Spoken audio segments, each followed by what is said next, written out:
Do you know how hard I worked to get here? Instead of spending time getting in the mood to work, just start working. Confront the work. People think they need perfect conditions to start, when in reality, starting is the perfect condition. You only got one life, guys.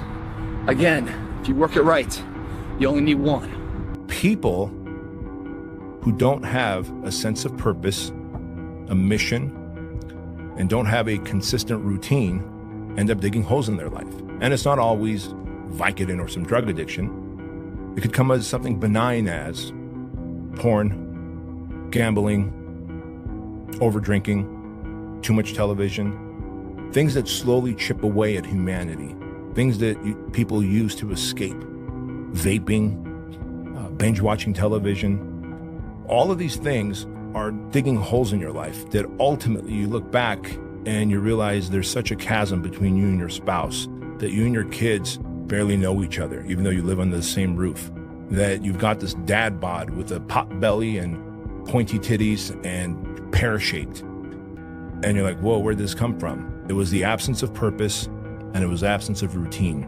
We need it. Otherwise, humans dig the holes in their lives too, no different than a German Shepherd would. The emotionally immature man seeks out motivation to do something hard one time.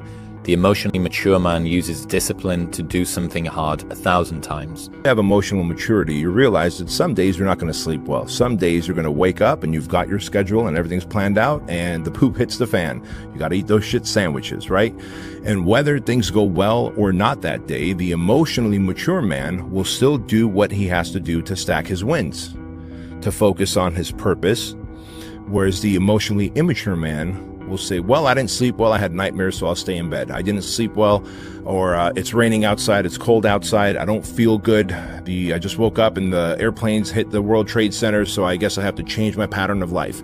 You have to stay the course no matter what. And it takes a high level of emotional maturity because your emotions dictate your motion. This next generation that's coming up, and I don't mean to smash all of them, but they seem like a bunch of pussies to me, you know? So, because of that, there's never been more opportunity than there is right now. If you're a fucking savage and you get out there and you grind hard and you want it bad enough, you can run all these guys over, man. You can have what you want in 5 years, but there's two conditions. You have to know what it is, and you have to aim at it, okay? Okay, so let's say you're willing to play that game. Might be wrong, because who knows, you're going to get run over by a bus tomorrow, but, you know, you're going to play the game. Okay, now the next step is, all right, figure out what you want. Write it down. Figure out what you could do to start moving towards that, okay? Do that with your family relationships. Do that with your friendships. Do that with your career. Do that with your education. Think about your misuse of alcohol and drugs and other things that might drag you down. You have to discipline yourself. And the issue is, well, how? That's not really the relevant question. You can pick a disciplinary path. That's why I often tell my clients, especially young people, they say, well, I don't know what to do. It's like, that's okay. Nobody does. Go do something. Do the best thing that you can think of. Put the best plan you have into practice. It's not going to be perfect, and it will change along the way. But it will change partly because you become disciplined pursuing the path. And as you become disciplined, you become wiser.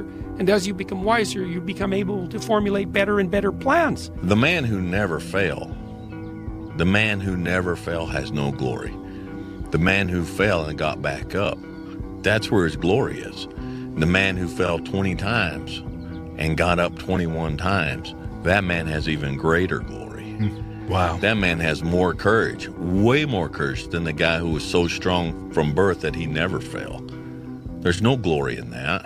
The heaviest things in life aren't iron and gold, but unmade decisions. The reason you are stressed is that you have decisions to make, and you're not making them. We're all writing a book. What's your book look like? What does your book look like? Like your life is a book. You got a bunch of chapters in your book, but when they close that book, how good was the book?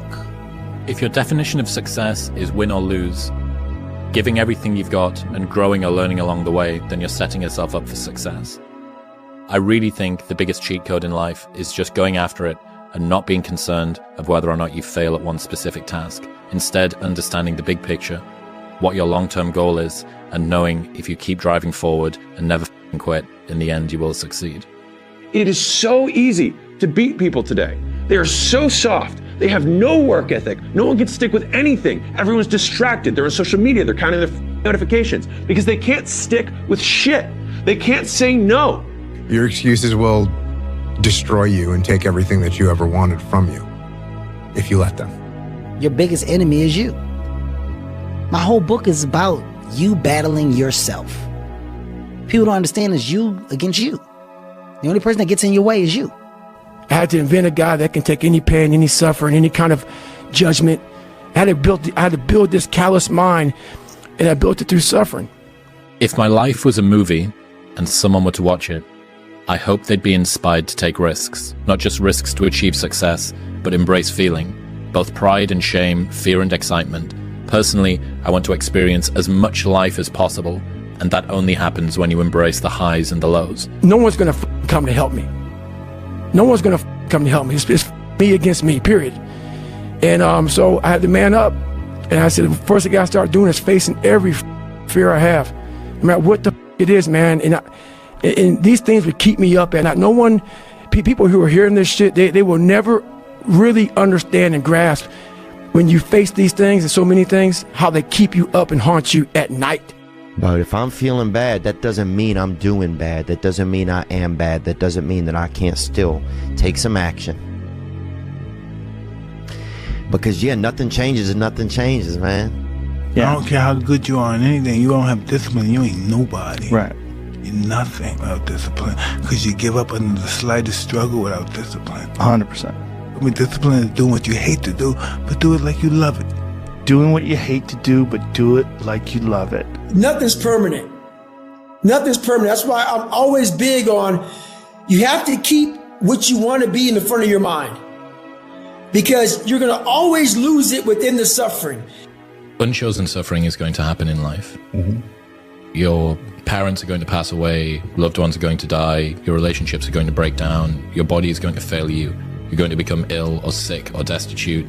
Things are going to happen that you have no control over. And the only way that you can prepare yourself for unchosen suffering is with chosen suffering. Right. You can elect to put yourself into a position to become a stronger alloy of whatever the metal is that you're made of.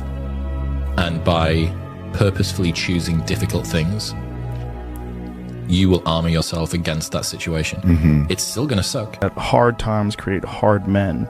Hard men create soft times. Soft times create soft men. Soft men create hard times. We are now around soft men and hard times. Yeah. We're in the time of toxic masculinity, right? Where you could be toxically male.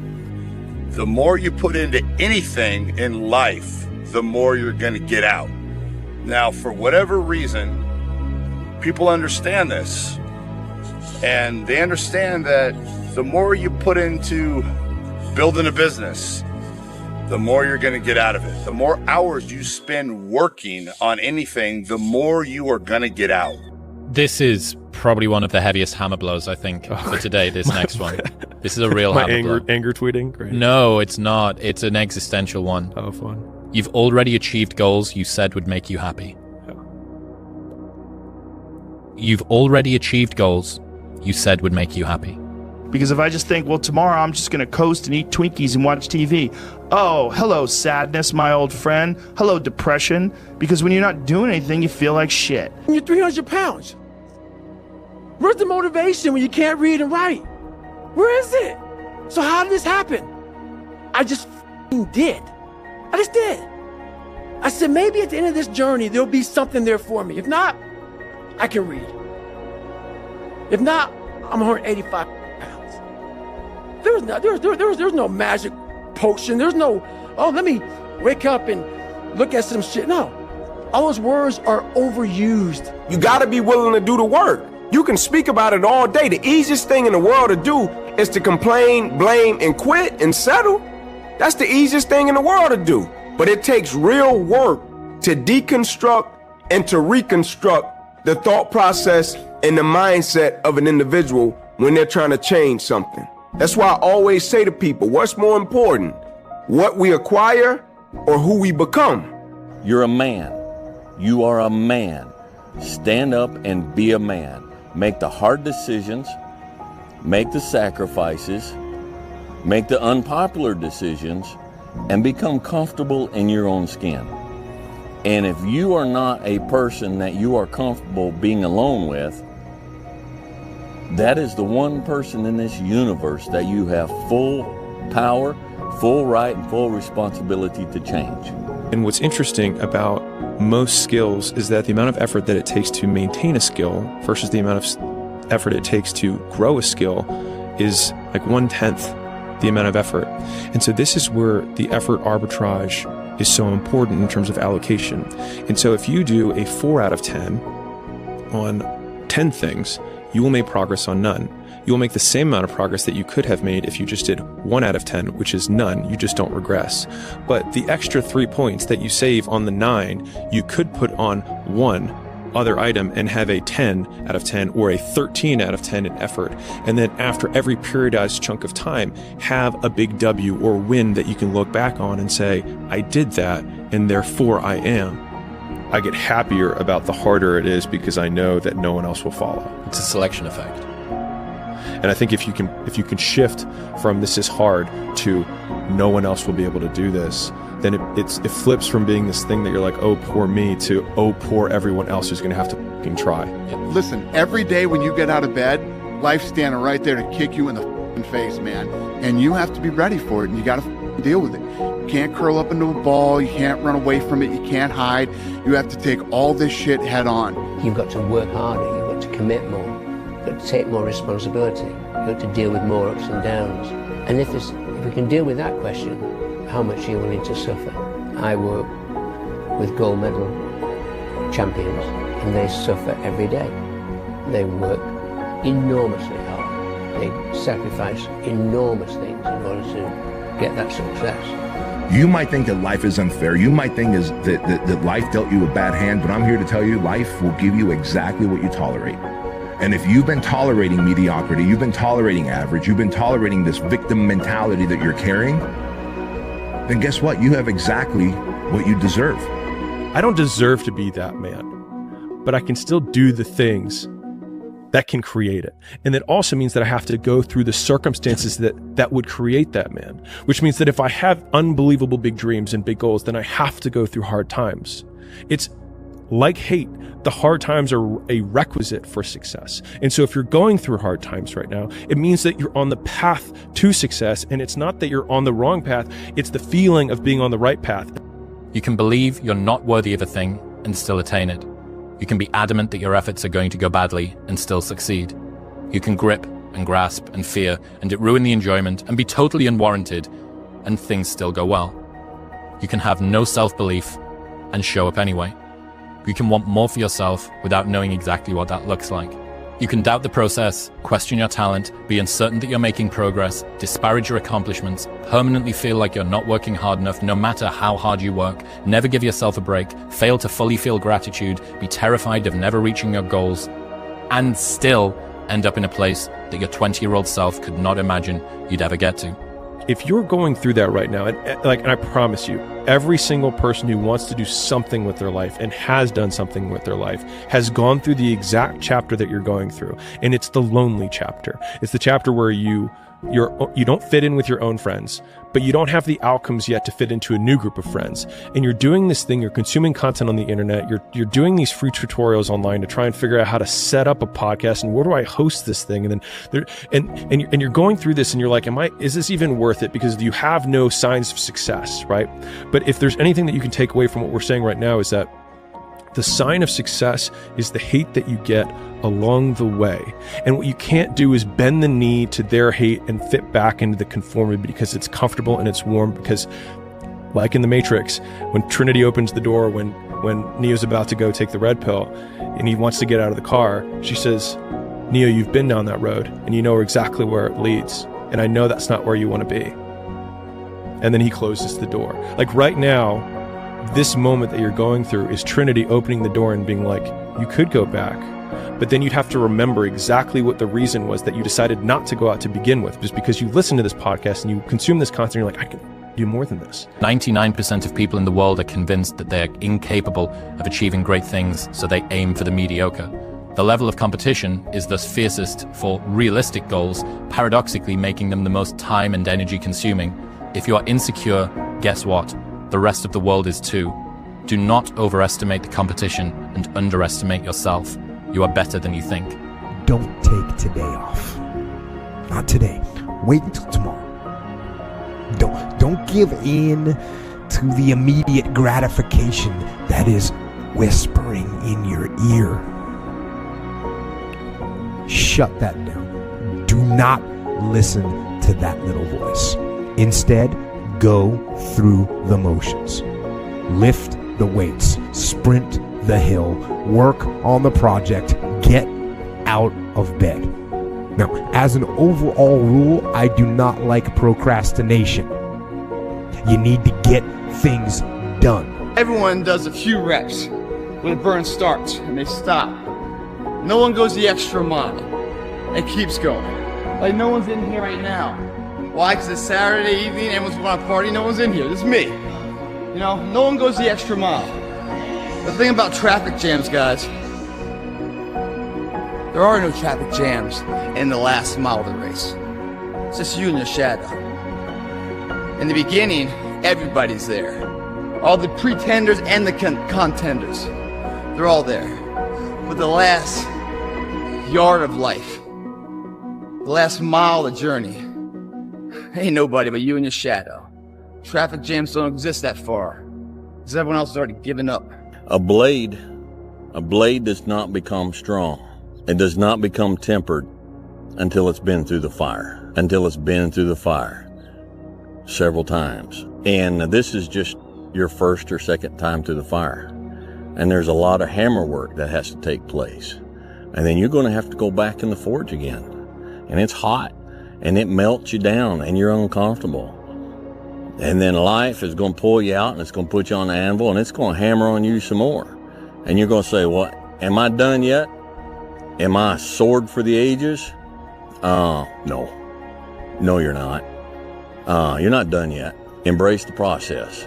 And don't look for what you are supposed to be fully, completely polished, sharpened, edged, tempered at 26 or 36, at 46.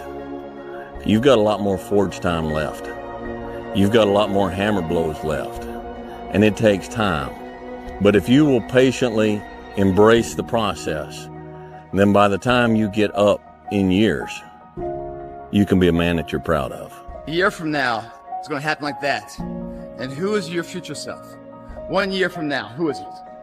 Just like everyone's out of here, go party Saturday night. They're not willing to sacrifice. I'm like the lone survivor in here. You know?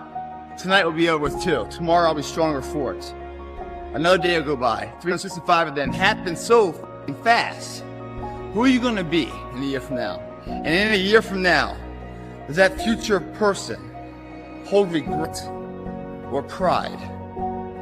We know that day's coming. We can't go backwards. We can only go forward. We know that day's coming. What we do right now will ensure it goes our way. If you're going to try, go all the way. Otherwise, don't even start. If you're going to try, go all the way. This could mean losing girlfriends, wives, relatives, jobs, and maybe your mind. Go all the way. It could mean not eating for 3 or 4 days. It could mean freezing on a park bench. It can mean jail. It can mean derision, mockery, isolation. Isolation is the gift. All the others are a test of your endurance, or how much you really want to do it. And you'll do it, despite rejection and the worst odds, and it'll be better than anything you can imagine. If you're going to try, go all the way. There's no other feeling like that. You'll be alone with the gods, and the nights will flame with fire. Do it. Do it. All the way. All the way. You will ride life straight to perfect laughter. It's the only good fight there is. You've been there, you feel it, you understand what it is, and then you have that time to adjust. That's why losing in life is so important. Whether it's getting dumped, getting fired, losing a game, loss, those feelings where things didn't work out your way, that's important because it lets you know this is the bad feeling that comes when it goes wrong, and you improve, and then it makes the good feelings of victory all the better. So many people have that ability. They haven't taken the time to see what they want in life. Therefore, he's crazy, I'm crazy. They put a title on us. You know what a title does to people? A title is the greatest separator of all time. It allows you to go away in your comfort zone saying, he's just nuts. He's special person. That gives you a get out of jail free card. You can go ahead and be normal now because we're special people. No, we found what we want in life.